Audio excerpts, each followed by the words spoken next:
Hi, greetings. Greetings. Welcome, Omar.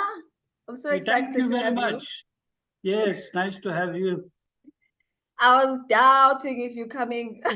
I'm so happy that you're here. Welcome to everyone that's here today Sorry, on this ArtSAT session. can you speak a bit louder, please? Can I speak louder? Okay. Yeah, Let me try to speak louder. Am I better now? yeah, slightly. Yeah. Okay. All right. I will try and maintain this volume. So thank you everyone for coming. My name is Zipo Daile. I'm the curator of this session called ArtSAT program. And this program is a program of Art and Ubuntu Trust. Art and Ubuntu is based in Cape Town, South Africa, for those that don't know. And for the past 18 years, Art and Ubuntu has gathered and presented knowledge about African art forms through its extensive programming that includes mounting of exhibitions and producing of multimedia education materials, like the materials that we are sharing today and that we've been sharing for the past 6 sessions. Each week we screen films and we've also presented books. For an example, last week we had a launch or a pre-launch of a book called The Hidden Thread of South Africa's Visual Heritage. And we've also previously screened films on Guma music, on Robbie Jansen, on Sibonelo Taulu Thuli, who is currently Ihubo Lengabati, Bra Charles Sokaya Ngosi's film, and Bra Louis Muhulu. And all of these films are available on the Art and Ubuntu Trust's YouTube page. You can log in there and you will get to access all the sessions, these previous sessions that I just mentioned. And you also get to access sessions that we did in the year 2021, which predominantly focused on literature and the visual arts. This session will also be there in a few days or so. I would like to get into this program, right? And this program, we are viewing and discussing the work of Mr. Omar Badsha.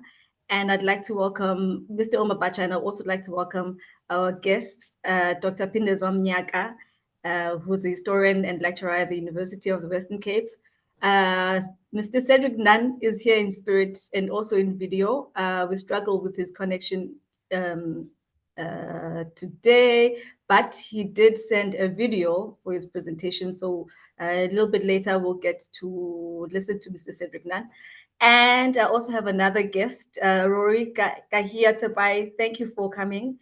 Rory is a researcher, and you also have an interest in social documentary, right? Social photography.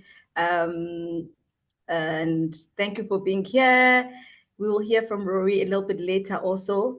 To begin the program, we will screen the short film on Mr. Omar Badsha, and then Dr. Omar Badsha. Thank you, Bridget. I'm so sorry. I'm so sorry for that. Sorry. I must stop you there. I'm not a doctor. I'm an honorary doctor, and Honorary you can't doctor. call me It's doctor. Dr. Just call me Omar, please. Okay, Omar. So the Omar Badsha. And then after we screen the film, we'll get to hear from our speakers and Mr.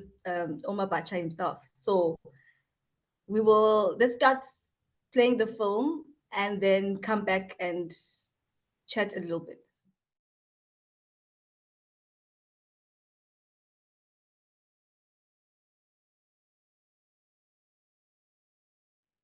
Thanks, Omar. Thanks to the filmmakers.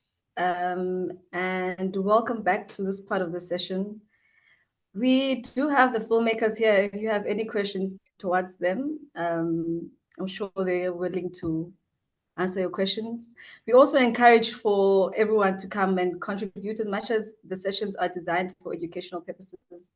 We also encourage you to share your thoughts and maybe your experiences with the artists. And yeah, you can ask questions to Omar Badsha, you can ask questions to the filmmakers and to the speakers. So this is a part of the session whereby we ask our speakers to come closer. We're going to start with Dr. Phindezwa Mnyaka. She has a short presentation for us, and thereafter we will move to the video presentation by Cedric Nunn. I hope I'm loud enough. And then go to Rory. Is Phindezwa ready? Yeah, I'm ready. Thank you so much, Hi. people. Hi, welcome. Hi, can you not hear me? We can hear you perfectly. Okay, thanks. I can go ahead. Okay. All right, then thanks everyone, and thank you for inviting me to be part of this conversation. So I first encountered Omar Badsha's photographs many years ago when I was reading about social documentary photographers in South Africa, and in particular, the collective called AfriPix, which was active from 1981 until the early 1990s. Omar Badsha was one of its founders, and AfriPix consisted of a diverse group of photographers who were keen to draw attention to the conditions of life, in particular Black life under apartheid, including the everyday and domestic worlds, organized anti-apartheid activism and popular uprisings. And this is important to note because the apartheid government actively concealed the effects of apartheid in both local and international media. And so below are some of the principles from AfriPix in the words of the collective, who said, photography can't be divorced from the political social issues that surround us daily. As photographers, we are inextricably caught up in these processes. We are not objective instruments, but play a part in the way we choose to make our statement.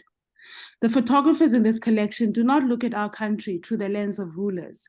They show South Africa in conflict, in suffering, in happiness and resistance.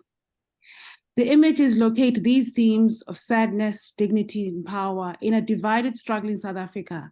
These South African photographers project a vision of the realities they confront. AfriPix can be viewed as a kind of mini magnum, for it stands squarely with the tradition of collaborative social concern photography, most familiar to Americans through the work of Eugene Smith, Dorothea Lange, and Robert Capa, among others. We strive not only to advance social documentary photography, but also to help in a small way to redress the inequitable distribution of skills and unequal access to information, both legacies of apartheid education, through workshops and local exhibitions. We strive to overcome the blind spots resulting from an internalized apartheid ideology, to see what had not been seen, to make visible what had been invisible, to find ways of articulating a reality obscured by government propaganda and the mass media.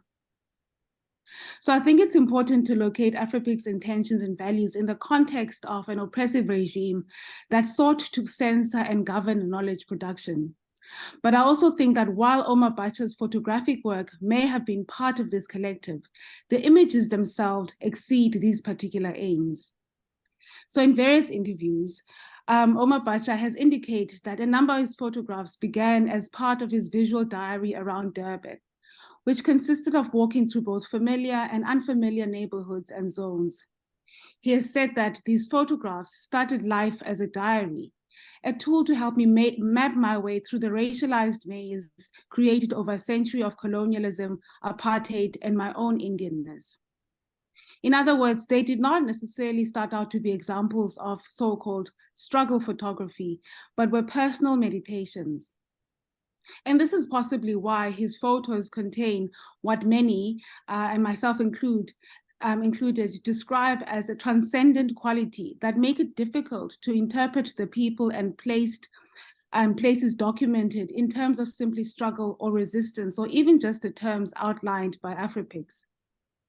His photos invite us to consider those photographed to be at once embedded in a particular race, gendered and class milieu, but also excessive of those categories and analytic frameworks, including possibly even apartheid as an analytic framework. So in other words, they have potentially what I call a more than quality, a life force that compels you as a viewer to keep looking, to be engaged with those photographed, to be curious and even enamored. So to enter that space of contemplation that Badsha was in when walking through the streets of Durban to compile his visual diary. The effects of his photographs might be in part a result of Badsha's prior experience as an artist, while simultaneously involved in trade union activism, as mentioned in the film.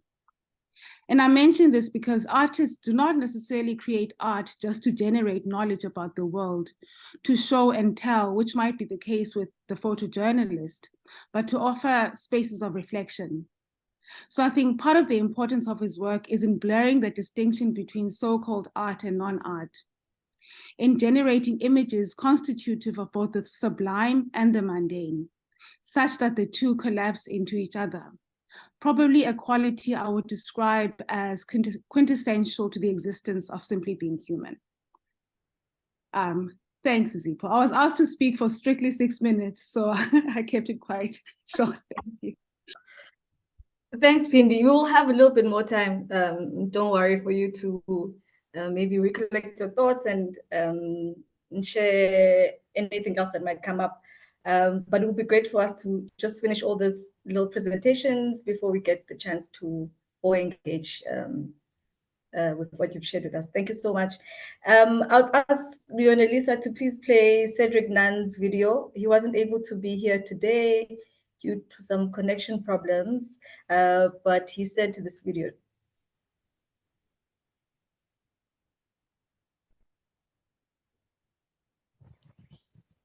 Greetings. It's a privilege and an honor to be able to say these few words on Omar Badsha. Thank you for the platform and for the opportunity. I first met Omar in 1980 when he visited Peter Mackenzie, who I happened to also be visiting at the time, and with whom I was a friend, and beginning an informal education into photography. Peter was then a third-year student in photography at the then Natal Technikon, and it needs to be said, the first Black person to receive such an education, at least at that particular institution. Badsha was at the beginning of establishing the photographers collective that would become Afripix. As Peter was planning to return to Johannesburg on the completion of his studies, Mackenzie was of course originally from Durban, but had been living and working in Johannesburg before enrolling at Natal Tech. It was logical for Peter to join the collective, which was establishing an office at Khotso House Interchurch Media Project and media agency of the South African Council of Churches in Johannesburg. Badsha's visit to Mackenzie was to recruit him for this purpose. Omar, on discovering that I was an aspiring documentary photographer, immediately offered me the use of his darkroom in the Grey Street complex, as well as access to his well-stocked personal photo books at his apartment in Overport. I became a regular visitor to his home and family in his wife Nasima and daughters Fazana and Leila. I also got to meet luminaries such as David Goldblatt and his wife Lily, and Big J Naidu, both of whom dined as guests at Badsha's table. Omar became a mentor and counselor, advising me on varied issues, from how to overcome my first assignment failure, don't get drunk, because you'll just have to deal with both the failure and the hangover when reporting back to your client in the morning, as well as the need for a will for my parents' estate, to how to deal with security police interrogations, harassment, and intimidation. Tell them to fuck off. After a year of such engagements and support, and with Badsha's blessings, I embarked on a year-long backpacking travel abroad and was an emissary for the then established Afripix Collective, an agency to the legendary international photo agencies Magnum in Paris and Network in London. On my return to South Africa, I was able to establish a photographic practice in Johannesburg under the auspices of Afripix, and was immediately thrown into the fray of documenting the rise of the United Democratic Front and its many affiliates. I was for a while also a facilitator in the Afripix Johannesburg office. I returned to Durban in 1986 at the onset of the state of emergency. just as Umar and Nasima were relocating to Cape Town and inherited East Darkroom, which became the headquarters of Natal Afripix, which comprised of photographers Jiva Rajgopal, Myron Peters, Desni Mulia, and Pagati Pax Magwaza, all of whom were Afripix members, many also Badsha recruits. In 1989, I killed my mentor when Badsha was ousted from Afripix, the organization he had originated, in a major organizational dispute. By 1995, Umar had re-established contact with me with never a hint of recrimination. And our relationship has remained firm and strong to this day. Umar remains a guiding light in many aspects of my life, both professional and personal. And Badsha's role in photography, media, culture, and politics is legendary and unmatched in the vision he brings to creating images and projects, both in content and construction. Badsha is peerless in utilizing natural light, the main ingredients in photography, and has originated and executed many an important group project and intervention, always bringing in new young photographers, as well as retaining relationships with the established older ones.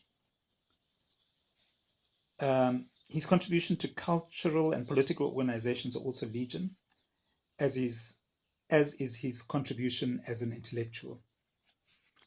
Badsha's monograph publications from Letter to Fazana, which was a major inspiration to me as a fledgling in the media sphere, as well as the seminal Imijondolo, which chronicles the then rise and growth of Durban's informal settlements.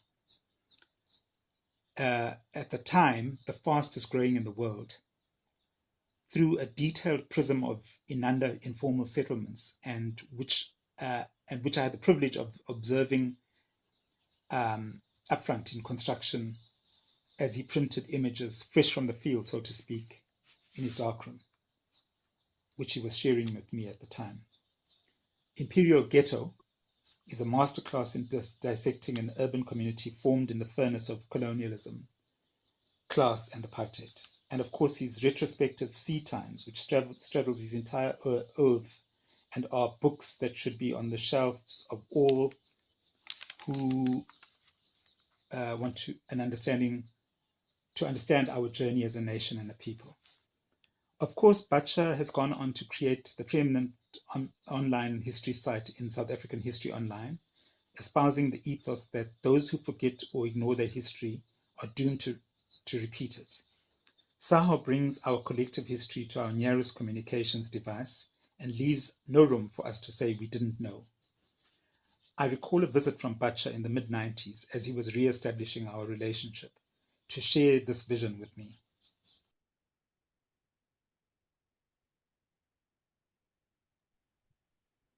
That was Cedric Nunn. I think he had more to say, but because of time, he had to cut short. Next up, we have Rory, Tsapayi. I'm not sure if Rory, you're ready. I'm ready. Thank you very much. Hi, Rory. Hi. Hello, everybody. My name is Rory Tsapayi. I'm a photographic historian studying at the University of the Western Cape, and I'm a researcher of contemporary African art at Mnyaka. I also had the pleasure of meeting and learning from Mr. Omar Badsha earlier this year. And so thank you to everybody for inviting me to share some of my thoughts on the documentary. And thank you to Zipo and the organizers for your work. And also hello to you, Mnyaka, a friend from the CHR. So I'm happy to be here with you all today to talk about this documentary, which was a really insightful look into the biography of an artist.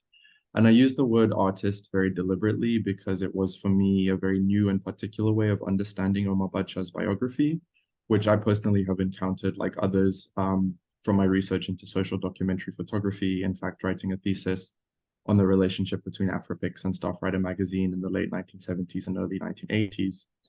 So much of Omar Badsha's reputation is based around his work as a photographer, and this is for good reason, as both Pindi and Cedric have enunciated. He has an amazing and critical eye that's invaluable to the visual history of the country. But what I really appreciated is that Abdul Said, Bridget Thompson, and Dingan Kappa were able to present Badsha's wider practice and a broader art history, a fuller picture of this very important figure in South African social history.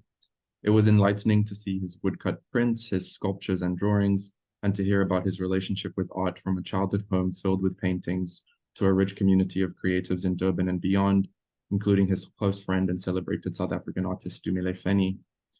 His recollections of the challenges of accessing art education and resources for non-white people are critical information for understanding how culture worked in the struggle and in the country more broadly, even up to today. As the images of the artworks came on screen, I kept wishing to see them all arranged in an exhibition, showing a different art history of Omar Badsha, not based on his sensitive expertise with the camera, but on what he has made with his hands. It made me understand his photographic work in a new way too, explaining his capacity to see poetry and power in the everyday, while speaking to the material realities of Black life under apartheid. And I really appreciated, Pindi, how you articulated that as this difference between art and non-art, or the potential for these two things to collapse into one another. And so this focus on Badsha's earlier artistic work is no doubt the result of the documentary being a biography that is very much in the artist's own words. The whole video, as we saw, is built around an interview with him, and I really appreciated that he was given the space and time to tell his own story as he thinks it best and to speak for his own history. It is really important for young scholars like me to have access to testimonies like this as we continue to understand South Africa's apartheid past, but I do wonder how the story might have benefited as well from hearing other voices in addition to Badsha's. Perspectives from his collaborators, friends, and family, for example, would be invaluable. And for this, I would like to thank you, Cedric Nunn, for sharing your own photographic history and your relationship with Omar Badsha. It's really incredible information for me to receive. And so I would like to ask the filmmakers about the decision and the process of working with just one first-hand account. And I'm also eager to hear from anyone here today who also knows Mr. Badsha and this history. And I'm grateful that a platform like this exists where the conversation started by the documentary is able to keep going. And so on this question of telling your own story in your own words, I do want to just finish up by looking at something that Omar says at the end of the documentary in the short section on social documentary photography, the practice for which he is best known. He says that using the camera and looking at life around him, he had the desire to document things, and now I quote, in a way you had control over, as opposed to photojournalist or news photography where you have very little control over how your work is presented. Your work is isolated in the hands of editors who would frame it differently than you intended. That's the end of the quote. And so the importance of owning your narrative and owning your work is definitely not lost on Omar Badsha. It is an important part of his creative politics, as is naming the artistic people and communities around himself as an artist throughout his life. And so this need for authorship is still incredibly relevant today, especially for artists and activists, I would argue. And I hope that we can discuss this further with reference to the documentary film as a storytelling tool. Thank you again for your time. It's a pleasure to be here. Thank you, Rory. So Rory also posed questions, which means we have time to chat filmmakers, to pose questions to filmmakers as well as Omar Badsha. There's also a few people who are here that I've noted who have also some stories on how Omar Badsha influenced their direction in life or careers. We will call you out very soon. But Omar, Yonelisa, can you unmute Omar Badsha? Yes. Hi. Hi. Hi. How are you feeling? Do you have anything to share with us today after hearing what our speakers had to say about your work? Well, yeah, and I want to touch on some of the concerns, some of the ideological and intellectual projects or approaches and that we began to develop or interrogate, one and one that is today absolutely central to what is to be human. And what is happening in Palestine, the genocide against the people, well, we went through a similar process, but not as horrific as what is happening in the Middle East. We lived in a very, very divided society, and we grew up, or some of us grew up, with the idea and that we needed to build bridges between people. We needed to understand each other. And understanding each other, one begins to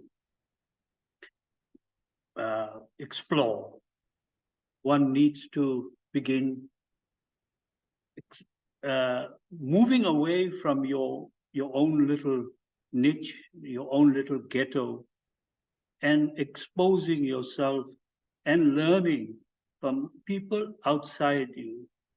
And for me, that was a very, very important motivation for becoming an artist, for becoming a South African, because we, as you know, we all lived in these little ghettos of ours. We didn't know our neighbors in down the road. And so the idea of exploring, telling stories, of reaching out to various people and communities and individuals, plus at the same time building a sense of a direction, or developing a sense of who you were in this society. And, you know, we called ourselves activists or artists or whatever, but essentially to know each other, to build those bridges, to begin to explore. And as I said, I used my art, I used my photography in particular to synthesize myself and explore what I was discovering as a photographer.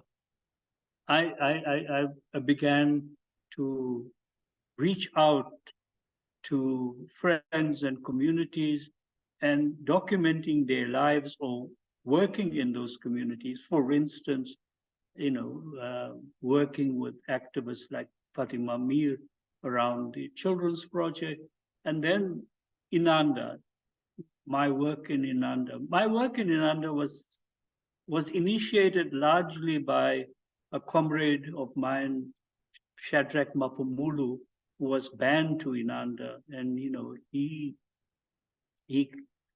called me in one day and said, look, Omar, you know, things are so bad in this community. Come in, you know, let's try and do something about the conditions here, the lack of water, and housing and security.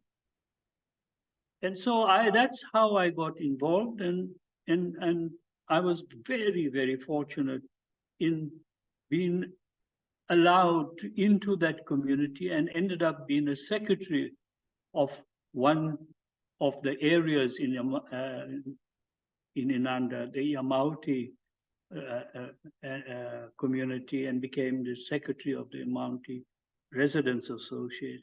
It was for a short time, but it was an incredibly valuable experience for me, and it opened doors.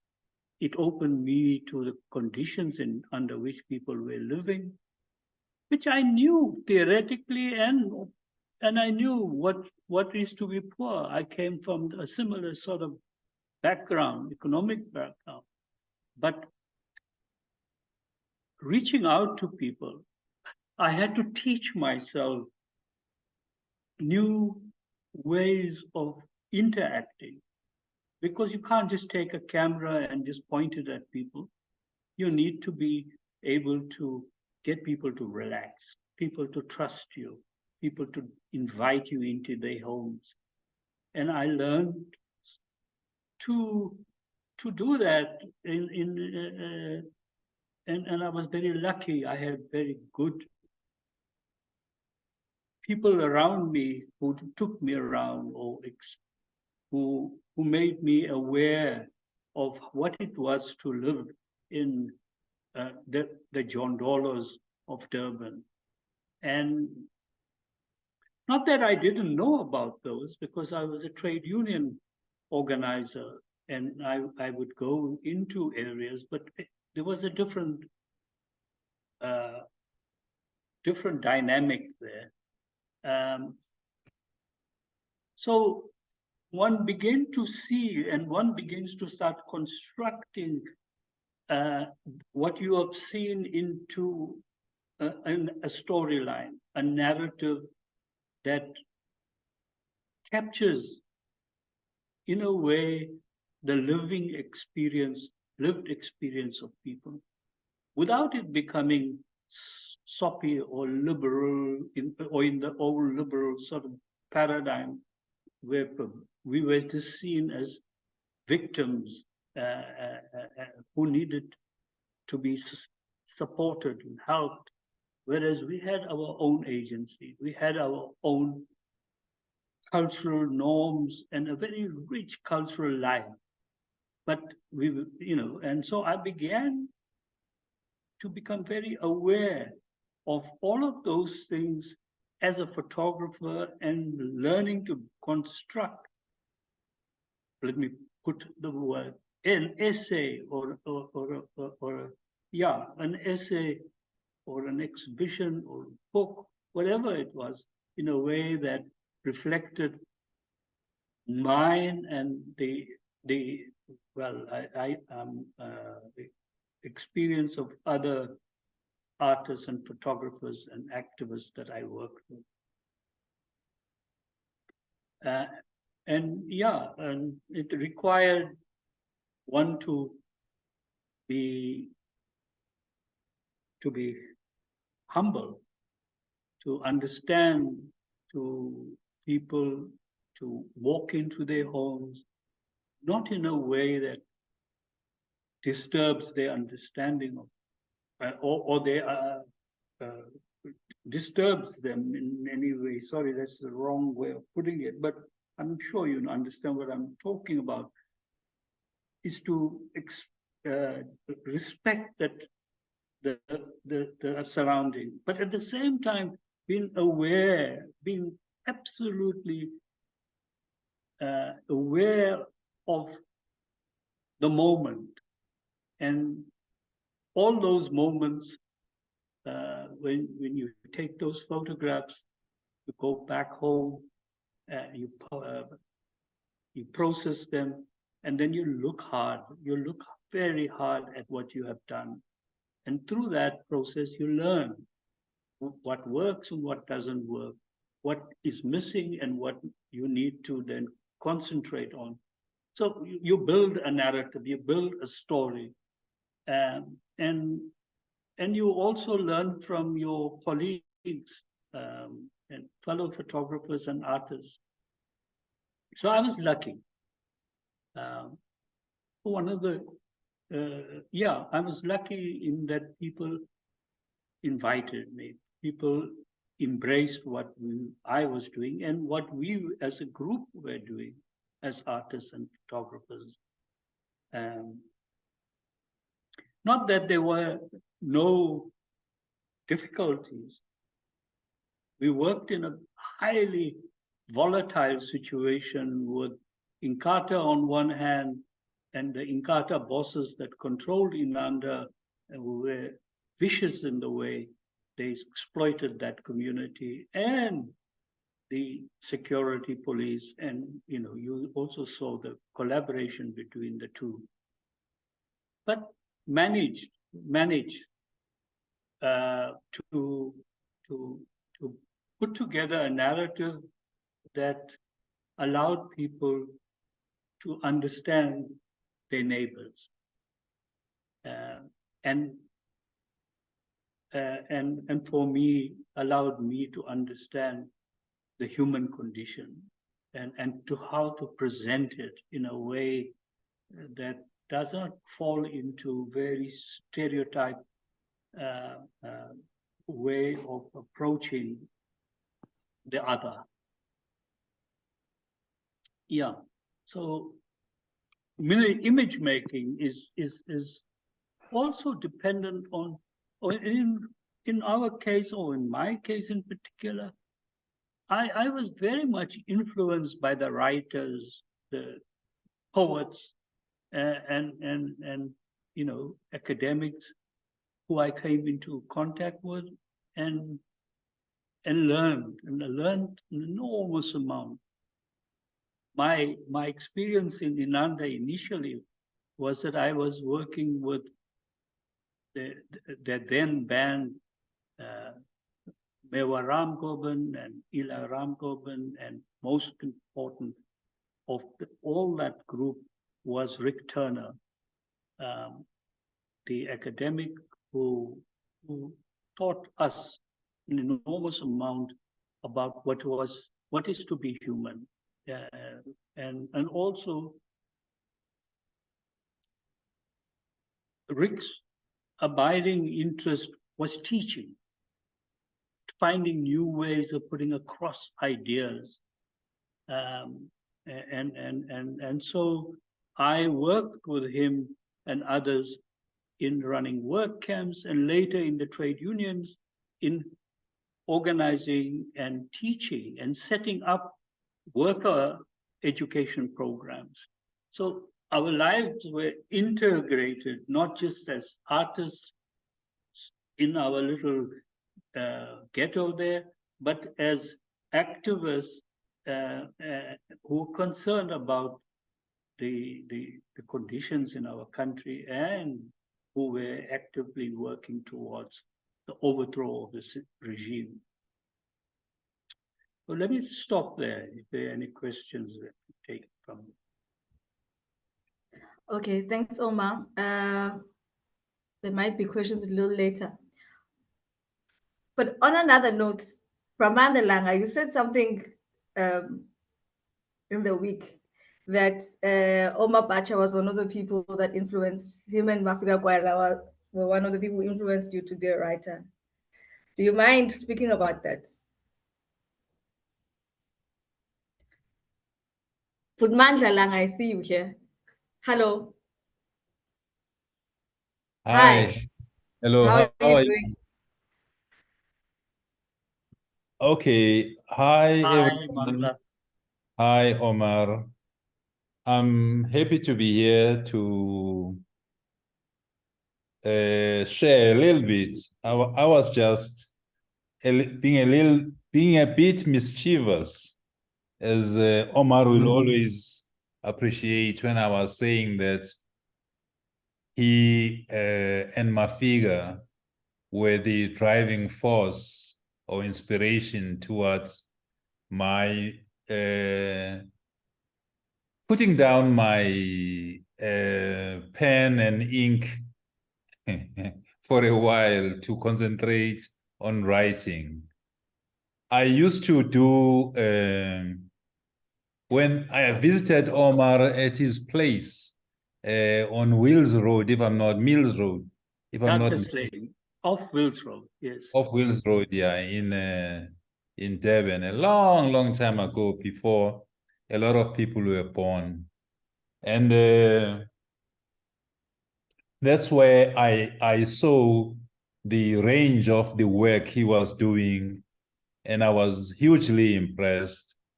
And that's where we started having a lot of conversations about what it means to be a creative person, a writer, a musician, a poet. At the time, I was writing a lot of poetry too. But it was Omar and Mafika who sort of nudged me in the direction of concentrating and taking seriously my own writing. Because at that time, I was almost in a dilettantish manner, veering from all sorts of sampling all sorts of experiences and reading very eclectically, but not concentrating on what I really wanted to express. And so in a sense, you do need people that can help you hone your own craft. And for me, it was Omar and Mafiga, because I then moved away a little bit from doing the drawings, the picture storybooks, doing that kind of narrative of a cartoonish form, onto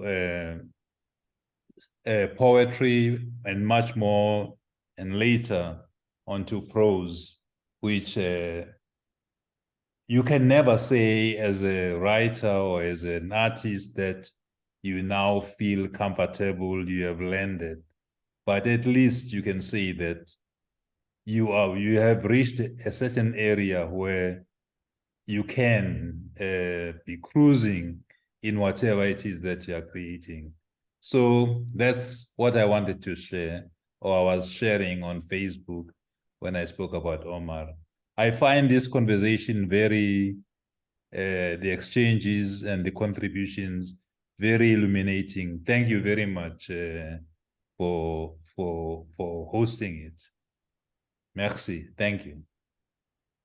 Thank you, Bramandla. I don't see any hands. I don't see anyone who's excited to speak. But maybe if there's anyone, you're welcome to speak. You can put up your hands. Also, the chat box there is there for you to speak. Bridget, you have a hand up. Hopefully, you will also respond to a question that Rory had regarding the films, the South African Past and Present film series that you, Abdul Kader and Dingaan Kapa created. So yeah, you can go ahead and don't forget to respond to his question. Thank you, Zippo, and very happy birthday for yesterday, Zippo, our wonderful chair of ArtSAT. And greetings to Omar, Mandla, Graham van Wyk, many other people in the room, and the speakers. Thank you for your wonderful contributions. I would like to reply on the question of the South African Arts Past and Present series and the thinking behind it. But before I do that, I'd like to just mention a little bit of my history with Omar. Omar has indeed influenced me and taught me as well.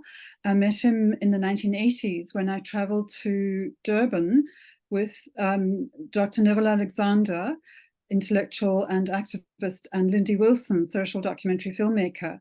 And Lindy and I were going to film the National Education Crisis Committee meeting, which had to happen in KZN because there was a state of emergency in all the other provinces. And Neville, who was the director of SAAPP that Lindy and I were both working for, was going to address the National Forum meeting, which was happening in Durban for the same reason. And Lindy had arranged to borrow lights from Omar. And that was how I met Omar, Nasima, Little Fazana in their home in Overport. But because the night before we arrived, Inkatha had attacked the place where the meeting was going to be held, the meeting had to be held somewhere else, and Omar became our guide.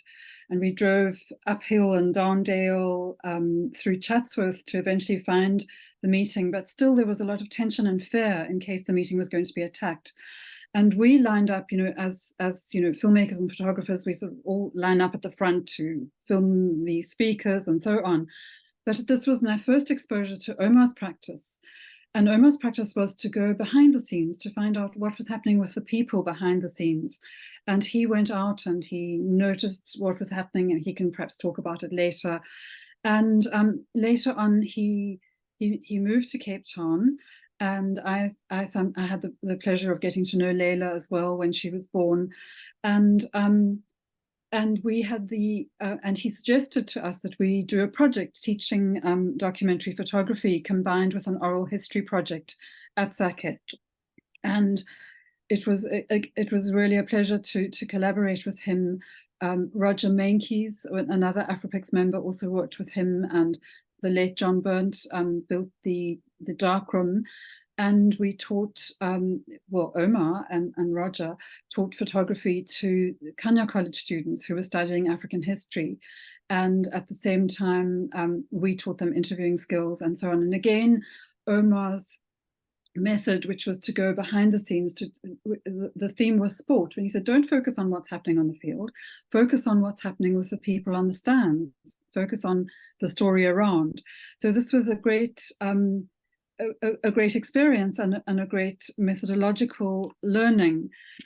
And now, working with the Art in Ubuntu Trust, we've traveled the country and we've discovered only 5% of South African schools teach visual art for matric. None of the community education colleges teach art at all. And the arts and culture teachers who teach visual art, dance, music and drama up to grade 10 are very often not trained. So the thinking behind this whole series is very much in line with Omar's practice, which is always been to teach, to share skills and so on. And so the short films have been made deliberately, and they've deliberately been made less than half an hour long each, so they can be used in a classroom, so that the knowledge and experience of a variety of artists who we manage to have access to, and writers and musicians, can be shown in schools and can be shown in community art centres by facilitators. And the other, Rory asked the question, why did we focus relentlessly on Omar's voice? Why did we not involve other people?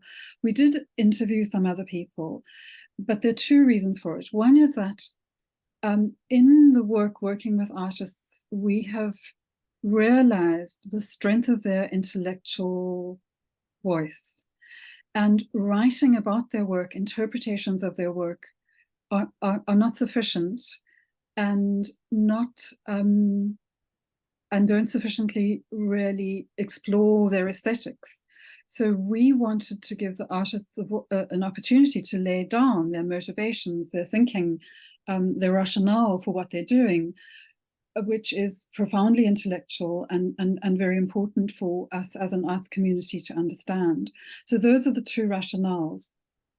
Believe me, as documentary filmmakers, we would dearly love to make longer versions with more voices and so on, but it's not always possible, you know, finances and the limitations of the SABC and so on. But we felt at least it's important to get the voice of the artists, and that's why the focus is very much on the voice of the artists, which we feel is an important and a strong voice, and as Omar has demonstrated today, is a very important voice and a very unique voice in understanding their aesthetic, their philosophy, and their motivations for what they've done, and their life story informs that to some extent.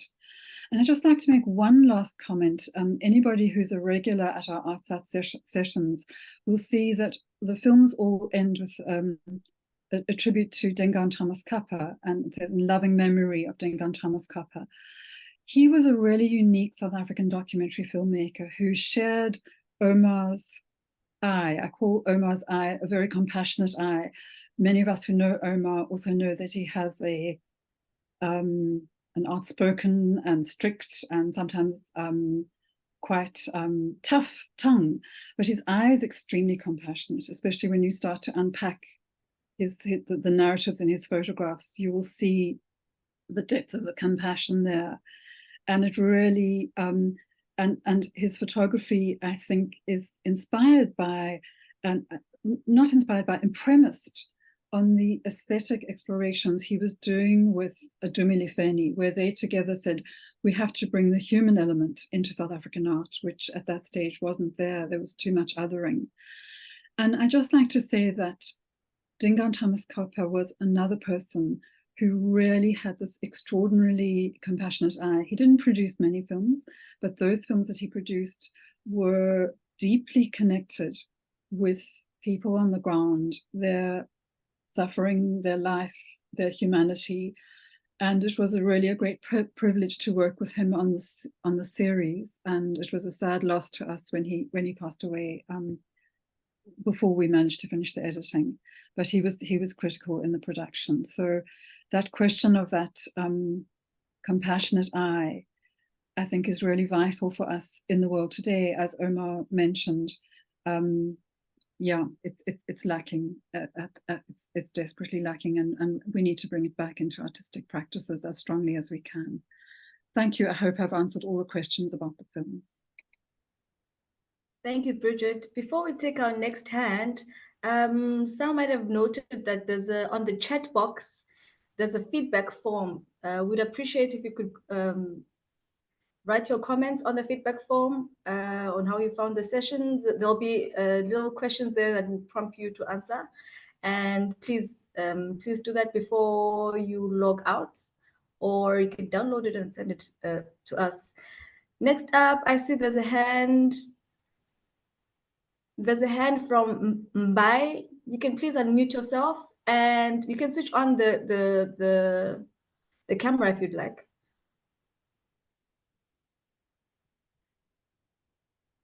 Mbai, your hand is up. You can unmute yourself unless it was a mistake.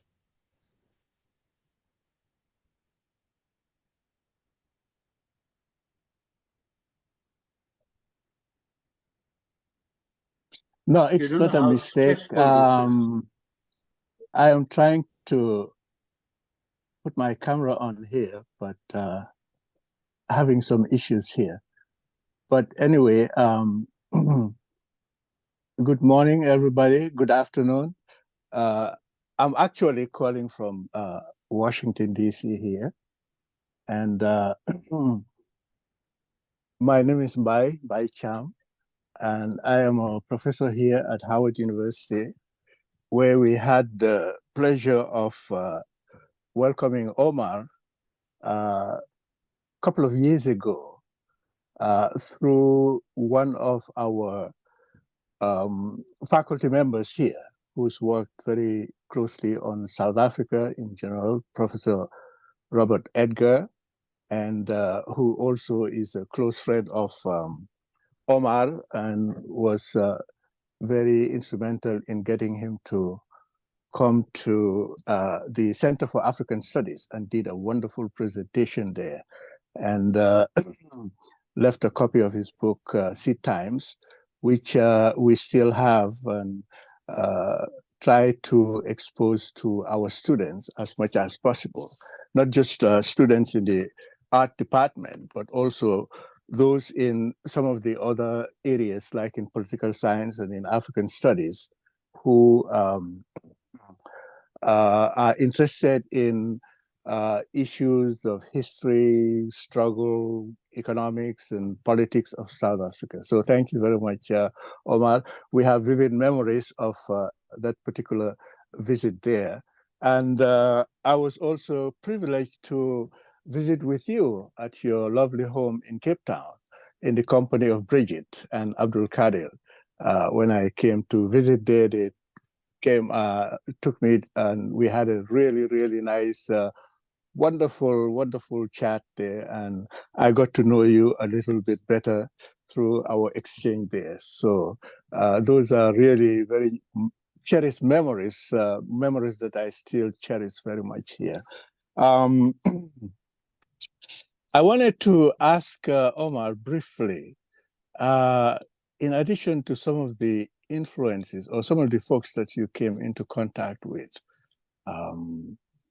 who sort of informed or in some way shaped your work, particularly your photography, those who were in South Africa that you came into contact, whether at the same time you were exposed to or had been inspired by the work of particularly the African-American photographers here, people like Gordon Parks and James Van der See, and to what extent, some of the works of folks outside of South Africa who were documenting similar kinds of struggles and sort of conveying similar kinds of perspectives and ideologies, that are very much encapsulated in your own work. Whether, you were exposed to this, and if so, to what extent, they shaped and informed your own work and practice there. Thank you. That was all. Sorry, I can't, I'm using my phone here and I'm not, seeing myself either, so. Hi, It's nice to make contact again in this way. But yeah, I think that we take for granted today a lot of things about education, community, building a new society. But we have to go back to the 60s in a highly repressive period in South African history. And then also a very restrictive environment that we grew up in. So the idea, the very simple idea, but a very powerful one, was that we needed to teach each other. We needed to expose each other to thinking beyond the apartheid educational system. And right from the beginning, right from the 60s, when I was in high school, we started then study groups and art groups, but study groups in particular, where we began to recruit people, how to recruit people, how to draw them in as artists or activists. And so, it was a thing called the main thing was each one teach one. And that philosophy, that approach, I think for my generation, for some of the people in my generation, took on board seriously. And so teaching, exchanging information, putting across ideas becomes quite an important part of the growth of an artist. We created libraries. And if people who know me know that I have a very large library. And we created those libraries and handed out books and things for people to read. But in the process, I was exposed to so many people. And I was grateful for that. I was grateful for the fact that I had friends right across the political and racial spectrum of South Africa, and that I was able to use my art, use my photography to move across, to document, and to exhibit, and to teach. And so, in the process, I learned continuously, every day, learn new things. But most important was to be able to see and to represent what it was to be human, because that for us was a very, very strong motivating force, because everything around you, every day experience under apartheid underlined the fact that you were second-class citizen, or you were not even a citizen. You were somebody outside the legal framework of your provinces or whatever. But yeah, we had to overcome that, and we overcame that by building community, building networks, running workshops, teaching people. Yeah, so I'm pretty lucky in that, in that I had all of those experience, and I was able to produce a body of work that has some resonance with others. But yeah, so artists in my generation and even now are at the edge of society. They're major policy makers or whatever, but they are important for helping us understand each other, helping us understand the present, and interrogating everything, not just accepting things. Literature, I must say, was a very, very important thing in our lives and in my life. So I was lucky to be friends with people who had huge libraries, and reading extensively. So my group of friends in the 60s become very interested in finding literature, smuggling in literature that dealt with Africa, dealt with the war in Southeast Asia, in Vietnam, the movement, freedom movement in America, and drawing on that, learning and replicating what was happening in our own society. When I started drawing, I started calling myself an artist and exhibiting. In the 60s, there were not more than 20 artists in this country who were exhibiting, Black artists who were exhibiting. Today, there are hundreds of young people. You look at social media and you'll see they work. And so part of what we did as artists was also to be teaching other people. And also, we must remember that people in our communities were not exposed to artists or art as a form of making a living, an avenue for making a living, earning a salary. Not that we earned any much at all. We lived on a smell of an oil rag, but it meant that we had to create new audiences, educate the people around us about the visual arts, about our own culture and backgrounds and heritage, because people were largely ignorant about each other's heritage. Because we were taught at school, we were never taught about who we were and where and the complexity of our society and the richness of our society. We were not. We were quite ghettoized, blind to the experience of the broader oppressed people and also the broader white community.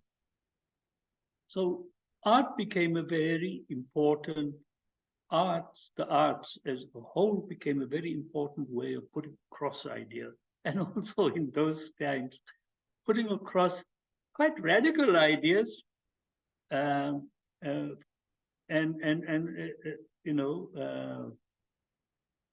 of it was stopped by bannings or assassinations of our colleagues, but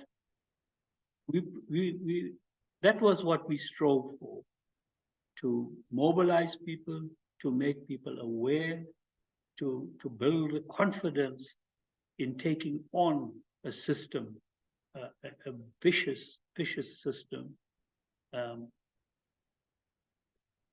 that made us the other all the time, and to in turn build bridges, in turn fight the propaganda of the apartheid state that we were separate and we should develop separately.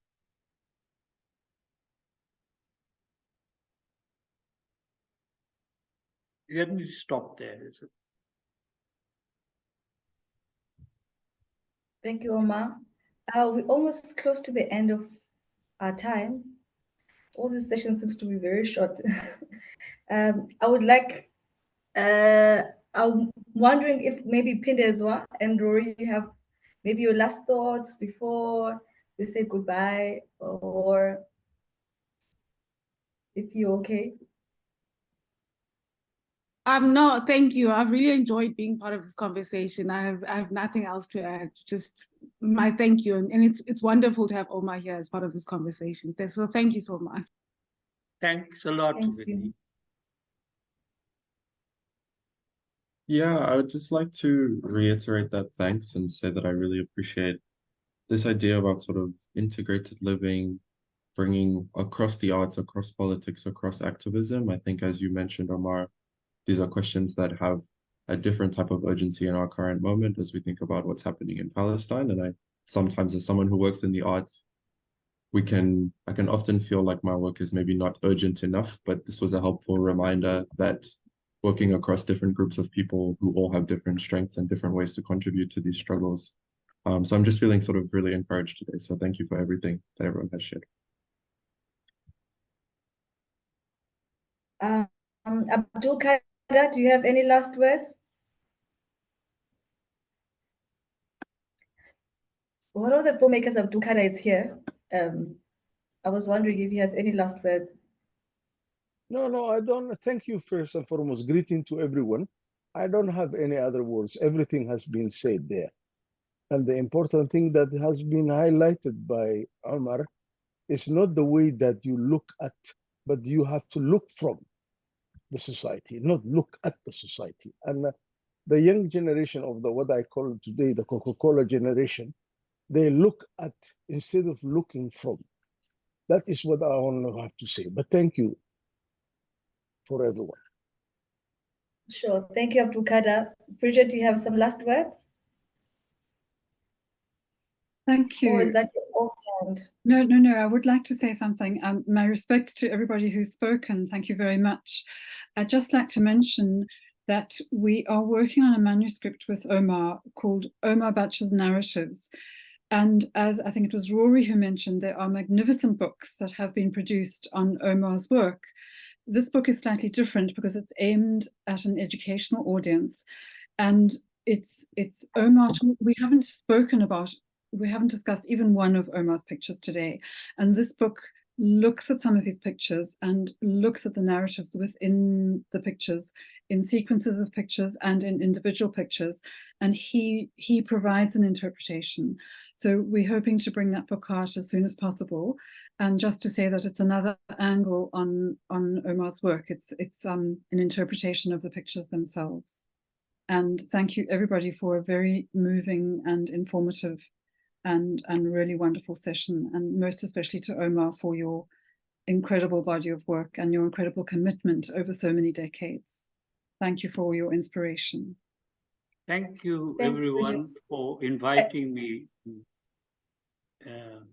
Yeah. And also a reminder to everybody, if you are interested in the films, this Omar films and all the other films that I mentioned earlier on, and some of the films, well, you won't find them on the YouTube page, but if you're interested in the films by Art and Ubuntu Trust, or some of the educational materials like the workbooks, they are available. Or if you know of an institution, community art center, and artists, or a school that might benefit from some of these resources, please write to inquiries@ubuntu.org and request and tell us, where you'd like these films and all these materials to go to, and we will provide them for you, right? Free of charge.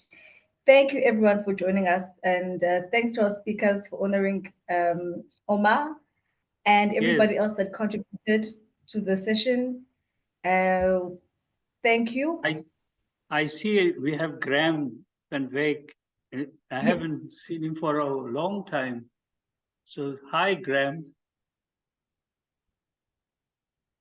We see Graham and the family there. Hello, Omar. Yes, it's been a while. But I would like to get Shelley, my partner, to say something, because yes, Shelley's been working with Omar for a long time. There's been a long history of relationships with Shelley, I think. Hi, Omar. Hi. I just actually want to say thank you for we didn't work together for a long time, but we worked together long ago. Or I knew you long ago when Dumili was my teacher. And you were a really inspiring, fearless mentor, maybe a few years older than me, and you were one of my role models. So thank you for that. And what very inspiring, fearless, person you were in that time between you and Dumili, like two big brothers. So I'm still working and still think of you often. And thank you. Great. So nice to you going in and out of focus, so I couldn't see you properly, but now I do, and so yeah. Thank you so much, and amazing that you're still working from how many years? 50, 60 years. You're all still working. Thank you for your inspiration. Thank you. Yeah. Thank you, everyone. I think I've overstayed my... Thanks, Omar. We're still here.